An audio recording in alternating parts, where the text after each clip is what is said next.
ഇപ്പോൾ അമൽനാഥ് കൊച്ചിയിൽ നിന്ന് നമ്മളോടൊപ്പം ചേരുകയാണ്. അമൽ നമ്മളോട് കൊച്ചിയിലെയും ഒപ്പം തന്നെ തൃശ്ശൂർ ജില്ലയിലെയും മഴയുടെ വിവരങ്ങൾ പങ്കുവയ്ക്കും. നോക്കാം എങ്ങനെയാണ് എറണാകുളം, തൃശ്ശൂർ ജില്ലകളിൽ മഴ പെയ്യുന്നതെന്ന്. അമൽ, ഗുഡ് മോർണിംഗ്. ഇപ്പോൾ മഴയില്ല എന്നാണ് മനസ്സിലാക്കുന്നത് നഗരത്തിൽ. പക്ഷേ കടലോര പ്രദേശങ്ങൾ, ഒപ്പം തന്നെ മലയോര മേഖലകൾ ഒക്കെ എങ്ങനെയാണ്? ആദ്യം എറണാകുളം ജില്ലയിലെ കാര്യങ്ങൾ പറയാം. എന്താണ് ജില്ലയിലെ പൊതുവായുള്ള സ്ഥിതി?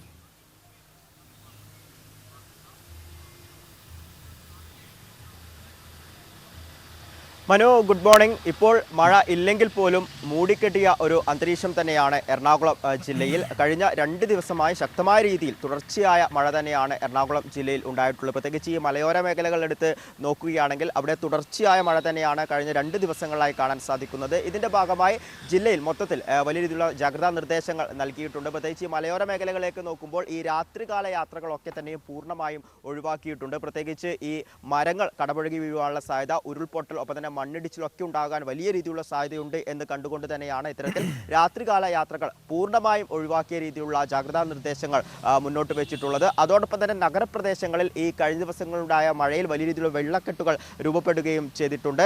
ഇത് വലിയ രീതിയിലുള്ള അപകടങ്ങൾക്ക് കാരണമാകും എന്നാണ് നിലവിൽ മനസ്സിലാക്കുന്നത്. എങ്കിൽ പോലും നിലവിൽ ഇന്നലെ ഏകദേശം ഒരു അർദ്ധരാത്രിയോടുകൂടി മഴ കുറഞ്ഞതോടുകൂടി ഈ വെള്ളം ഇറങ്ങുന്ന ഒരു സാഹചര്യമാണ് നിലവിലുള്ളത്. പക്ഷേ വരുന്ന 3 മണിക്കൂറിൽ വീണ്ടും മഴ ശക്തമായേക്കാം എന്നാണ് മനസ്സിലാക്കുന്നത്. അങ്ങനെയെങ്കിൽ വീണ്ടും നഗരപ്രദേശങ്ങൾ വെള്ളക്കെട്ടുകൾ രൂപപ്പെടാനുള്ള സാധ്യതയും ഉണ്ട്. ഒപ്പം തന്നെ ഈ തീരദേശങ്ങളിലേക്ക് നോക്കുകയാണെങ്കിൽ അവിടെയും വലിയ രീതിയിലുള്ള ജാഗ്രതാ നിർദ്ദേശങ്ങൾ കാണാൻ വേണ്ടി സാധിക്കുന്നുണ്ട്. ഈ കടലിൽ പോകുന്നവർക്കൊക്കെ തന്നെ അത്തരം കാര്യങ്ങളൊക്കെ തന്നെ നിരോധിച്ചിട്ടുണ്ട്. ഒപ്പം ഈ പുഴയുടെ ഭാഗങ്ങളിലൊക്കെ താമസിക്കുന്നവരോട് ഇത്തരത്തിൽ എന്തെങ്കിലും അടിയന്തര സാഹചര്യം ഉണ്ടായെങ്കിൽ അവിടെ നിന്നും മാറി താമസിക്കാനുള്ള നിർദ്ദേശങ്ങൾ അടക്കം നിലവിൽ നൽകിയിട്ടുണ്ട്. കഴിഞ്ഞ ഒരു 2 ദിവസമായി എടുത്തു നോക്കുകയാണെങ്കിൽ ഈ ജില്ലക്കകത്ത് ഈ ശക്തമായ മഴയിലും കാറ്റിലും ഏകദേശം 19 വീടുകൾക്കാണ് നാശനഷ്ടം ഉണ്ടായിട്ടുള്ളത്. ഈ മെയ് മാസം മുതലുള്ള കണക്കെടുത്ത് നോക്കുമ്പോൾ, അതായത് മെയ് മുതൽ ജൂലൈ വരെയുള്ള ഇന്നത്തെ ദിവസം വരെയുള്ള കണക്ക് നോക്കുകയാണെങ്കിൽ ഈ മാസങ്ങളിൽ ഒട്ടാകെയായി 336 വീടുകൾക്ക് ഈ എറണാകുളം ജില്ലയിൽ ഈ ശക്തമായ കാറ്റിലും മഴയിലും നാശം സംഭവിച്ചിട്ടുണ്ട് എന്നാണ് നിലവിൽ മനസ്സിലാക്കുന്നത്. അതോടൊപ്പം തന്നെ ഇന്നലെ ഈ ശക്തമായ മഴയിൽ ചില ഭാഗങ്ങളിൽ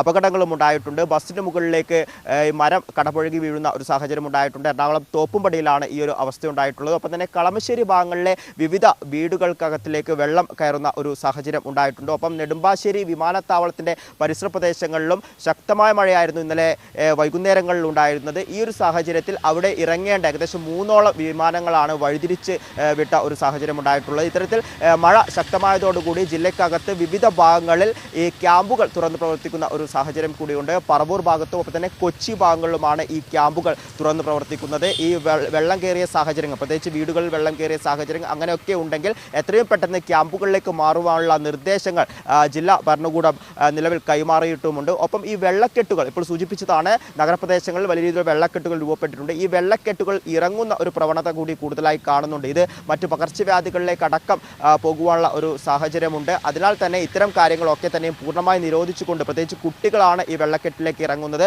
അത്തരം കാര്യങ്ങളൊക്കെ ശ്രദ്ധിക്കണം എന്ന രീതിയിലുള്ള നിർദ്ദേശങ്ങളടക്കം നിലവിൽ മുന്നോട്ട് വെച്ച ഒരു സാഹചര്യം കൂടിയാണ് എറണാകുളം ജില്ലയിലുള്ളത്. സമാനമായ രീതിയിൽ തന്നെയാണ് തൃശ്ശൂർ ജില്ലയിലും കഴിഞ്ഞ ദിവസങ്ങളിലൊക്കെ തന്നെയും തുടർച്ചയായ ശക്തമായ മഴ തന്നെയാണ് തൃശ്ശൂർ ജില്ലയിൽ ഉണ്ടായിട്ടുള്ളത്. ഒപ്പം തന്നെ ശക്തമായ കാറ്റും ഈ തൃശ്ശൂർ ജില്ലയിൽ കാണാൻ സാധിക്കുന്നുണ്ട്. ഇതിൻ്റെ ഭാഗമായി വലിയ രീതിയിലുള്ള അപകടങ്ങൾ വിവിധ ഭാഗങ്ങളിൽ ഉണ്ടായിട്ടുണ്ട്. മരം കടപുഴകി വീണ് നിരവധി വീടുകൾക്ക് നാശനഷ്ടം ഉണ്ടായിട്ടുണ്ട്. ഒപ്പം തന്നെ ഈ റോഡുകളിൽ ഇത്തരത്തിൽ വെള്ളക്കെട്ട് രൂപപ്പെടുന്നു. ഈ വെള്ളം നിറയുന്ന ഒരു സാഹചര്യത്തിൽ അവിടെ ഗതാഗത കുരുക്കും പലയിടങ്ങളിലും കാണാൻ വേണ്ടി സാധിക്കുന്നുണ്ട്. ഈ 2 ജില്ലകളിലും, എറണാകുളം, തൃശ്ശൂർ ജില്ലകളിലും കഴിഞ്ഞ ദിവസങ്ങളിൽ ശക്തമായ മഴ തന്നെയാണ്. അതിൻ്റെ ഭാഗമായി വിവിധ നാശനഷ്ടങ്ങൾ നിലവിലുണ്ടായിട്ടുണ്ടെങ്കിൽ ഇപ്പോൾ നോക്കുകയാണെങ്കിൽ, ഇന്ന് രാവിലെയോടുകൂടി നോക്കുകയാണെങ്കിൽ തെളിഞ്ഞ അന്തരീക്ഷം അല്ലെങ്കിൽ പോലും നിലവിൽ അല്പം മഴ മാറി നിൽക്കുന്നുണ്ട്. ഒരു പക്ഷേ വരുന്ന 3 മണിക്കൂറുകളിൽ മഴ ശക്തമാകാനുള്ള ഒരു സാഹചര്യം കൂടിയുണ്ട്. മനു, ശരി, ഏതായാലും തൃശ്ശൂരും കൊച്ചിയുമാണ് ഇപ്പോൾ അമൽനാഥ് നമ്മളോട് സംസാരിച്ചത്. ഇപ്പോൾ ചെറിയ തോതിൽ നിന്ന് മഴ മാറി നിൽക്കുന്നുണ്ട്. പക്ഷേ വരും മണിക്കൂറുകളിൽ മഴ ശക്തമാകും എന്ന മുന്നറിയിപ്പ് തന്നെയാണ് ഈ പ്രദേശങ്ങളിൽ നിന്നൊക്കെ നമുക്ക് ലഭിച്ചുകൊണ്ടിരിക്കുന്നത്. ഏതായാലും മഴ ആശങ്കാജനകമായി തന്നെ പെയ്യുന്നുണ്ട്. അതുകൊണ്ട് വളരെ സൂക്ഷിച്ച് മുന്നോട്ട് പോവുക എന്നതാണ് ഈ ഘട്ടത്തിൽ നമുക്ക് പറയാനുള്ളത്. മറ്റൊരു കാര്യം ശ്രദ്ധിക്കണം, ഈ കാറ്റൊക്കെ അടിച്ച് മരങ്ങൾ ഒടിഞ്ഞു വീഴുന്നതുകൊണ്ട് തന്നെ പലയിടങ്ങളിലും വൈദ്യുതി ബന്ധം തകരാറിലായി നിൽക്കുകയാണ്. അതുകൊണ്ട് തന്നെ പരമാവധി മൊബൈൽ ഫോണുകളൊക്കെ വളരെ വേഗത്തിൽ ചാർജ് ചെയ്ത് വയ്ക്കുക കറണ്ടുള്ള സമയങ്ങളിൽ. ഒപ്പം തന്നെ ഈ എമർജൻസി ലാമ്പുകൾ ഒക്കെ വേഗത്തിൽ ചാർജ് ചെയ്ത് സൂക്ഷിക്കുക എന്നതാണ് ഈ ഘട്ടത്തിൽ നമുക്ക് പറയാനുള്ളത്. പറയുന്നത് മൊബൈലൊക്കെ ഉപയോഗിക്കുന്നത് വളരെ സൂക്ഷിച്ച് ഒരു മിനിമം ലെവലിൽ മാത്രം ചെയ്യുക. കാരണം കറണ്ട് പോയി കഴിഞ്ഞാൽ പിന്നീട് ഒന്ന് ഉപയോഗിക്കണമെങ്കിൽ ചാർജ് ചെയ്യാൻ പറ്റാതെ ബുദ്ധിമുട്ടി പോകും. അതാണ് ഞാൻ പറഞ്ഞത്. KSEB ജീവനക്കാരൊക്കെ അവരുടെ പരിധിക്കപ്പുറത്തേക്കുള്ള തരത്തിലാണ് ഇപ്പോൾ ജോലികൾ ചെയ്തുകൊണ്ടിരിക്കുന്നത്. കാരണം എല്ലായിടത്തും മരങ്ങൾ ഒടിഞ്ഞു വീഴുന്നു, അതിൻ്റെ പുറകെ പോകുന്നു. അങ്ങനെ വലിയ ജോലിഭാരം അവരും ഏറ്റെടുത്ത് നടത്തിക്കൊണ്ടിരിക്കുകയാണ്. നമ്മളും ഈ കാര്യങ്ങളൊക്കെ ശ്രദ്ധിക്കണമെന്നാണ് പറയാനുള്ളത്.